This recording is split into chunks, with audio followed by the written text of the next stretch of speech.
Welcome everybody to Next Level Contractor and One Exam Prep. And today we are talking about 2026 as 2026 is right upon us and it's a new year. And we are going to be talking about how to pass the different Florida contractor exams. And we're going to be actually have a special guest here, Andrew Gertz. He is a national licensing consultant at One Exam Prep, years and years of experience.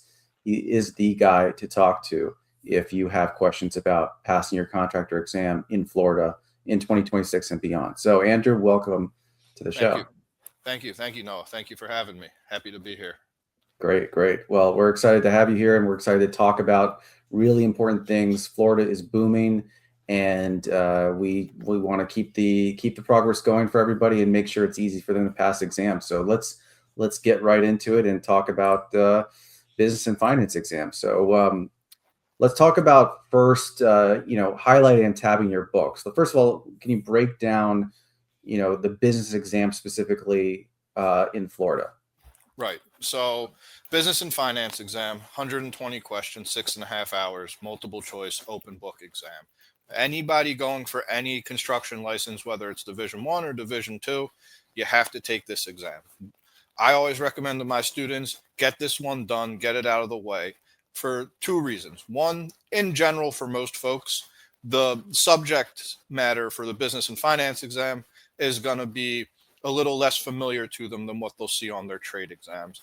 And then reason number two is you get used to that kind of exam day routine with only 6 references with you. Whereas, when you go to take a GC exam, you have 14, and an air conditioning exam, you have 15. So two reasons I always say start with this one, knock it out before you move on to the trade.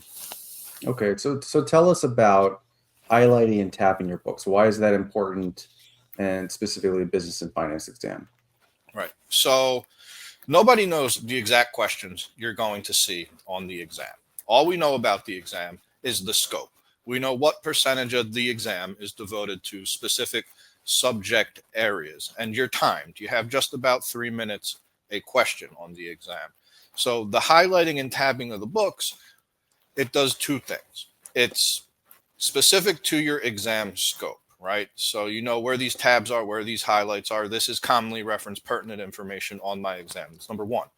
Number two is when you're taking the exam, for example, contractor's manual, right? That's the big brick of a book everybody's familiar with. It's like 10 pounds, thousands of pages long, written on the Bible paper, right? If you read a question on that exam and oh, this is going to be in chapter 10 of my contractor's manual, you have 3 minutes to find that answer. It could take you 3 minutes just to find chapter 10, right? But if you got the tab there, you open right up to it. So very important for those two reasons: commonly referenced pertinent information, and then the actual efficiency of navigating the books on exam day. Got it. Now, tell us, you can either do the tabbing and highlighting yourself or use a company like One Exam Prep to do it for you. Tell us the difference. Why would you, if you did it yourself, could you potentially miss some critical sections? Well, so when you're doing it yourself, right? If you're not going off of any guide whatsoever, right? You're just kind of winging it, like this looks important, this is interesting to me. That's no good. So you at least want a guide, like in our course, a guide specific based off of the exam scope, right? If you are going to do it yourself. But the reason why I would recommend just having a professional doing it, even if you have the guide, there's a couple, right? The first and the most obvious one is how time consuming it is, right? It'll take anywhere from, if you want to do it right, it's going to take about 6 to 8 hours to do just the contractor's manual, just to get the highlights, and then another hour to tab it. And now, it's an arts and crafts thing, right? It's not rocket science, but when you're putting those little stickers around the perimeter, those tabs, there's a very specific way you want to do them so you can maximize the forward facing print that you see right when you look at the book, right? You don't want them overlapping, you don't want them stacked on top of each other, things like that. Where if you've never done it before, again, it's not rocket science, but if you've never done it before, there's a chance you could make a mistake. And you make a mistake with that tab on that contractor's manual, that super thin Bible paper, that's it. There's no taking it off. Once it's there, it's there. So if it's on the wrong page, on the wrong spot, once it's there, it's there. And it can quickly go from, tabbing and highlighting, oh, this is nice, now I super neat, efficient, organized way to reference my book, to this is a complete mess, it's worse than it was before. So let the professionals handle it and know that you're getting the most optimized exam experience. Got it. Okay. In your second bullet point here, you talk about a guided study plan. Can you tell us a little bit about that? Right. So I've mentioned the exam scope, I think, 3 times already, and I'm going to do it a fourth. These are the contractor's manual is huge. The BGA is not small. The AIA documents, the Chapter 455, they're pamphlets, but they're dense, right? So it's back to the exam scope, right? If you're reading these books cover to cover, or you're gonna get nowhere, right? You need a focused study plan that understands the scope, understands what types of questions you're gonna be asked from what subjects, what sections. So you really focus on those, what you're gonna need, and you don't get bogged down wasting time, essentially. Right. Okay. Got it. Um, how important are actual live classes, going to class, whether they're virtual? What's your recommendation? How does that work? Does it keep students accountable? Like what's your recommendation here? So obviously everybody's different, right? Some folks are complete self-starters, right? They prefer to be isolated, alone, very introverted. But that's not me. That's not most of us. The class, it does a couple things.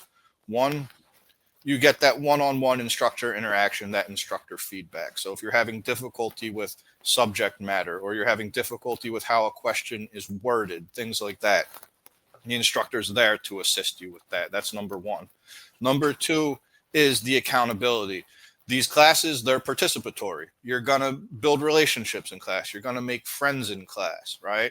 And friends are going to hold each other accountable. You don't show up for class for 3 weeks, Bob's going to say, hey, man, you still serious about, reaching your goal here? Didn't see you in class for 3 weeks, man. Like, what's going on? So, that social aspect, that's a huge part of it that I think oftentimes goes overlooked, but is very important. Got it. Okay. And you do have both an English and Spanish track at one exam? Yes, for the business and finance exam, we have both English and Spanish live classes and self-study materials, so quizzes, practice tests, things of that nature. Now, important to know that the books are only available in English. So your books are going to be in English, but you can take the test in English or Spanish.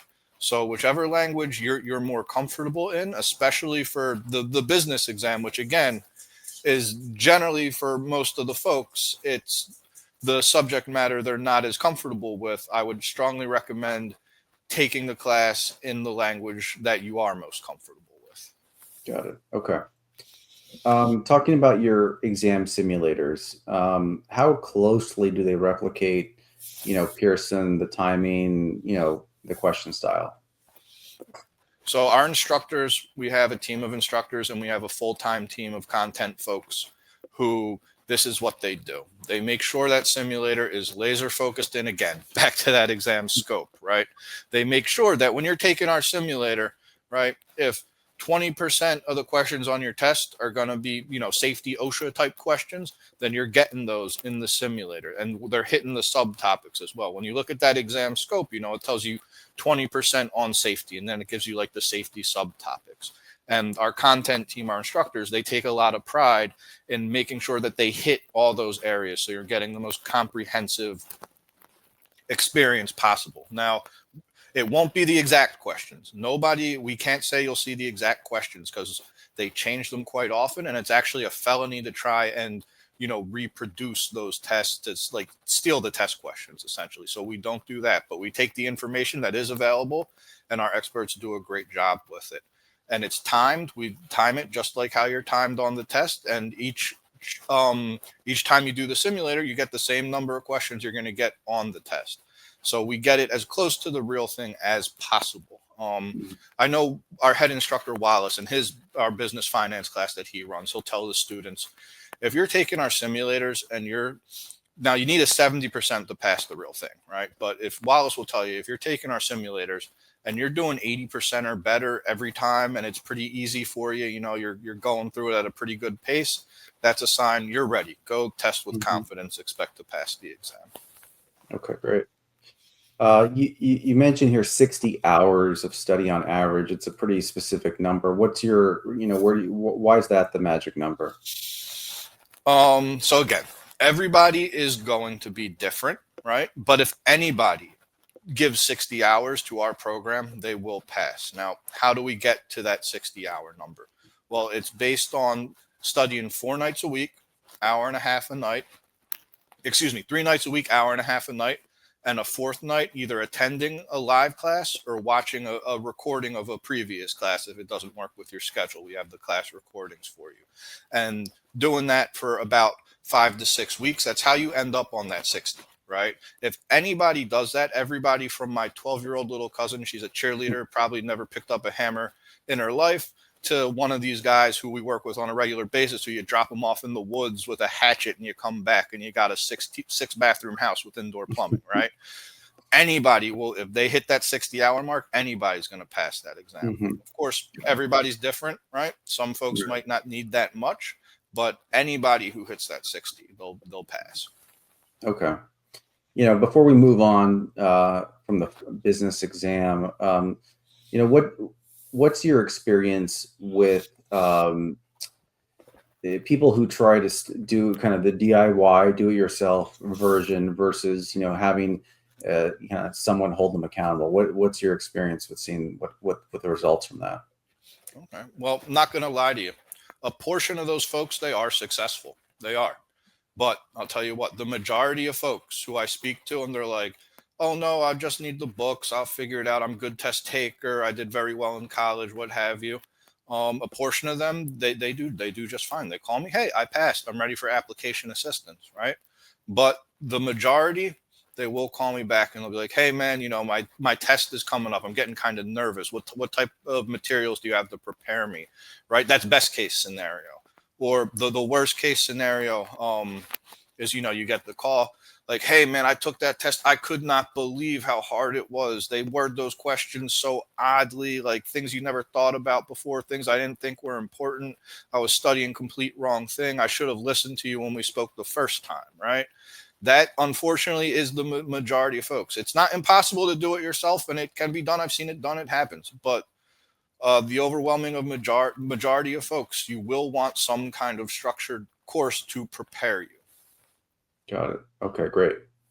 All right, let's talk about the trade exams. And of course, there are many different trade exams depending on what you're going for. But let's first start with what you call the full book mastery, the key to passing the Florida trade exam. Right. Why is it a full book mastery? Because they can ask you questions from any one of those books. GC exam, BC exam, RC exam, that's 14 books. Air A, Air B, that's 15 books. Mechanical, that's 16 books, right? Plumbing, I believe it's 14 or 15 books off the top of my head. It's a lot of books, and they're thick books, and they can ask you anything from pretty much any one of them, right? So you can't read these books cover to cover. If you could read these books cover to cover and retain the information, you'd be working for Elon Musk, and we'd be done with Mars. We'd be on Pluto, right? you know. So when we say mastery of the books, right? Hmm. It's not reading them cover to cover. It's not memorizing. It's practicing with them, using them as you're going to use them on exam day, becoming a master of recognizing the recognizing the keywords from specific sections of the book. So when you read the question, you'll recognize those keywords. You know exactly what section of what book to go to find the answer. That's what we mean when we say mastery of the books. Got it. Okay. So, you have live classes also for trade. Can you talk about a little bit about the format? How important is it to have Q&A? What tell us a little about the live class format. Right. So the live class format, we're mastering the books, right? So the way the classes work is every class is kind of self-contained, right? So say if for a particular trade exam, the instructor has a total of 8 lessons, right? It doesn't matter if you join on lesson 7 or lesson 1. Okay. What they're doing in those lessons is building that mastery of the books that are going to be covered in that lesson, right? So, for example, if you have a lesson that's going to cover your principles and practices book, and maybe your OSHA book, right? Then maybe the next lesson will be your Florida Building Code building and your Florida Building Code energy conservation, right? Mhm. So each lesson will be devoted to mastering a particular book, right? Where first key terms and concepts of that book, right? What is this book about? What does this stuff mean, right? Then practice tests, practice questions. Okay, what are these questions asking? What are the key words from these questions that are pointing us to the specific areas of that book? And having the instructor there to guide you and assist you, it's invaluable versus trying to do it on your own. And then again, back to the social aspect that we discussed with the business and finance, the interaction with your peers, the friendly competition, the camaraderie. Again, I want to reiterate, often overlooked, but can't be overstated about how helpful it is.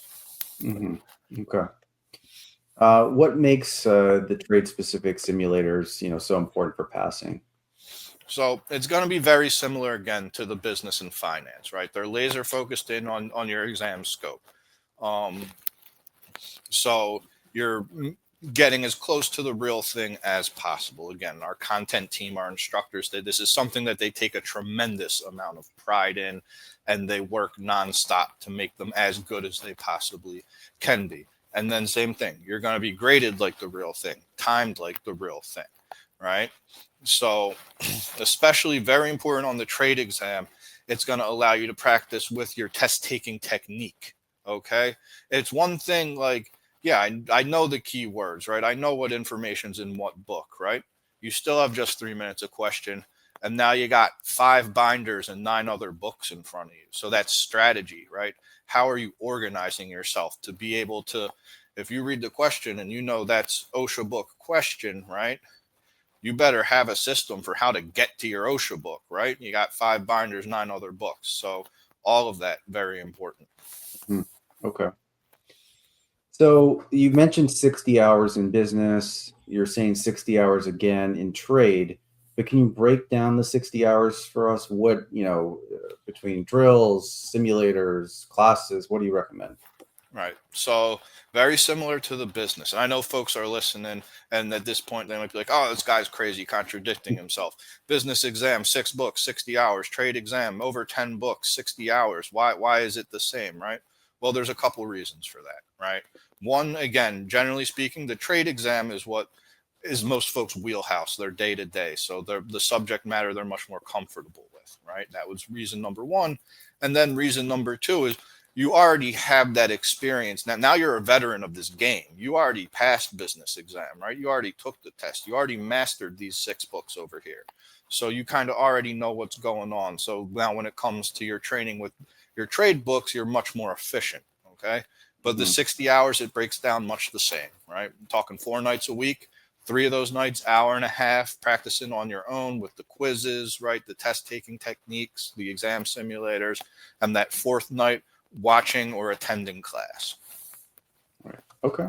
Great. Well, all right. Well, let's move on to the application process. Probably an overlooked process for a lot of people because I would assume once you get through the exams, I'm sure people think, well, I'm home free, I'm ready to go, and I can get to work.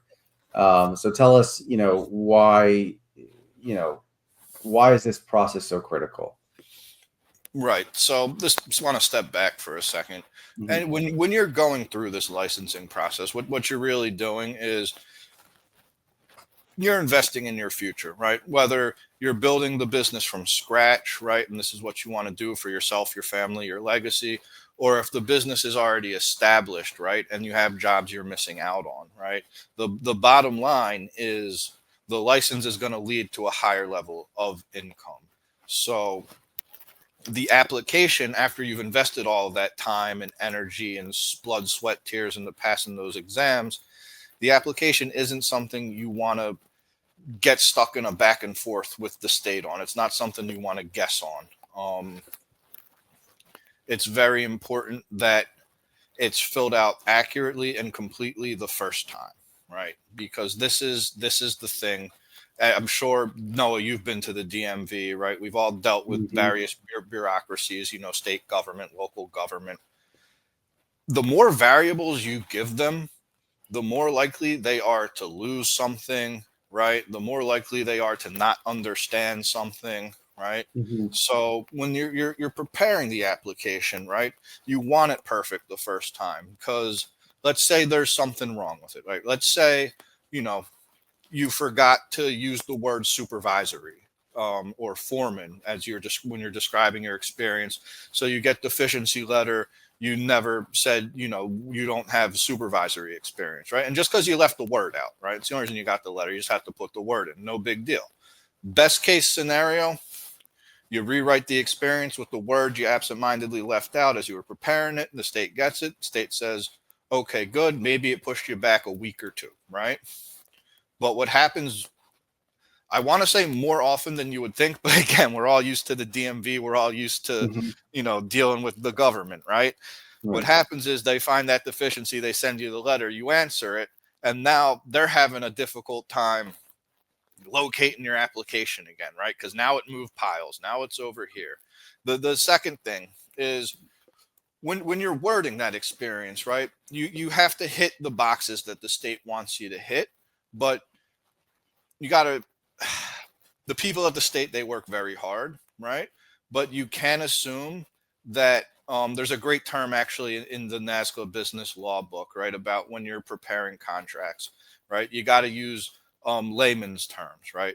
The way you word the experience, it has to be understandable to somebody who's not a professional in your space, right? Mhm. Because if they get, if someone at the DBPR gets something, maybe it's some, technical language, some trade language they're not so familiar with. Maybe you get a deficiency because they just don't understand what you're saying. So understanding how to word it so it checks the boxes and it's understandable to the DBPR, very important. Right.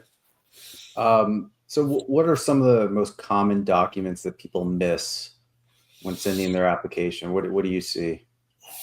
Most common documents that are missed. Or they That's forget to include with their application? um so one that happens all the time is when they're doing it themselves, the certificate of insurance, right? Because they get so you get the tunnel vision on this application packet, right? And you're making Mhm. sure that you fill out every field exactly. You got your dash and the FEIN number, you're hitting all the marks, you're feeling really good about it. But then you just forget that on the checklist on page 2 or whatever, it says, hey, submit with this your certificate of insurance, right? um, so that's a very common one. Something else that's very common is they're going to fingerprint you for the background check, right? All that stuff. And it's going to ask you, have you ever been arrested, right? And they mean, have you ever been arrested? Mhm. So, that disorderly conduct you got when you were 18 and you were in college and you were at the football game, right? That was a Mhm. million years ago. And who cares? No one cares. No one does care. The state doesn't care. But if you don't put that down, the state's going to be like, hey, what about this? What happened here? Provide us with an explanation. And now you're back. You're taking that gamble, right? Where is this going to delay it 2 weeks, or is this going to be a thing where it snowballs on you, right? So that's Mhm. another very common mistake. Right. You talk about how does an authorized representative background affect the approval process for the license? Right. So for a lot of folks, right, it's their company, right? It's an LLC. They're the only owner. They're the only person Mhm. on the Sunbiz paperwork, right? So they're not putting any authorized representatives down, right? But for other folks, maybe you're the field guy, you oversee the work, and your cousin does the books, or your partner does the books, and they're an authorized representative of the company. Well, the same thing for them, right?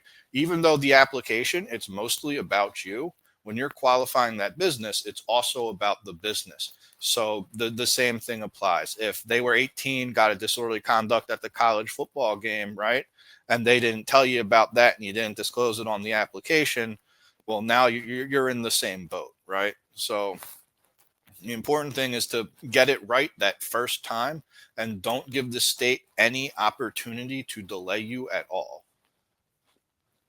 Right, right. Okay. Well, you talk about experts. So, what is different about one exam prep's application team and the process? Can you talk about the process?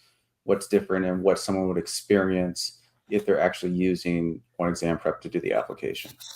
Right. So, I mean, to put it simply, this is what we do, right? This is what they Mhm. do, I should say. That applications team, they've done so many of these that they know before they submit it if you're going to get approved, if you're not going to get approved, and they'll tell you before they submit it, like, hey, I don't want to submit this because you didn't give me this here. You still haven't given me an explanation of this, right?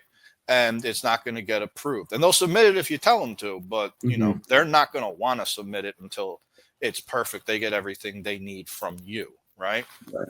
And it's huge with the experience because it's all about the wording of that experience section, right? So you look at the application, right? It's dependent on your trade, your specialty. It'll be like you must demonstrate experience in these areas. And for GCBCRC, for example, you have the boxes to check on each job, like where they're you working on the support columns, where you're doing this, where you're doing that, right? So you don't have to have all the boxes checked for every job, but you should have all the boxes checked over the matrix of jobs you're showing them, right? Um, so that's one thing to look out for. And the other thing is they know how to word that experience. I gave the example of, you left out the word supervisor. You use over technical language that maybe the person at the state isn't familiar with. Um, you know, they're going to word that experience. It's your experience. Now, let me be very clear. It's your experience, right? They're going to ask you about the jobs and what you did on the jobs, right? They're just wording your experience in a way that is easily digestible for the state and where you won't have any issues where the state's coming back to you, hey, this job, clarify this, clarify that kind of thing. And also they know what the state's looking for, what the state's not, right? For example, GCBCRC license, the state wants to see types of jobs, right? The state, if you're telling the state about a tree you cut down or a fence you put up and you're applying for GCBCRC, the state doesn't care. That doesn't count towards your experience, right? Obviously, that's an extreme example, but um, they'll be able to tell you if a job you want to use, if it's gonna, if the state's even gonna count it as experience or not. Okay. Well, this is all great advice, and it sounds like people should stick to the experts when it comes to the application process for sure. Yeah, I'm sorry. I know I went off on a tangent, but back to my original point, the whole thing's an investment in having that higher earning level for yourself, your family, your business, right? So don't leave it to chance, right? Right. And I would think that your time, losing a month or two to doing something wrong is potentially worth a lot more money to you than it is to have someone professionally do it for you and get it done and get yourself, licensed quicker. Yeah, absolutely. And not just the time you lose in the event something goes wrong, but the time you lose doing it yourself, sitting there wrapping your head around everything, like making sure Hmm. like this has to be perfect so that the time you Right. lose there for most folks, it pays for itself. Exactly. Absolutely. Exactly. All right. Well, Andrew, we're excited for 2026. I'm sure you are too. I'm sure it's busy over there. Anything final to say to anybody looking to get their license in Florida, contractor's license in Florida this year? Trust the experts. I had a little tongue in cheek on that last slide there where, everybody's got a story about how, they know a guy who, did it this way, and they know a guy who everybody knows a guy who knows a guy who did it a certain way, right? We don't know the nuance to that situation. We don't know how much of that is fabrication, hyperbole, exaggerated, right? We know the way to get it done, right? So Mhm. forget about a guy, who did it this way, that way. We know how to make it so you are the guy who is Mhm. successful, who has the license. That's what's important. Right. Well, all great advice, and we appreciate you coming on talking about this, and looking forward to having you back on for some more. Absolutely. Love being here. Thank you so much for having me. All right. Take care, everybody. Thanks for watching Next Level Contractor, and make sure to subscribe for more.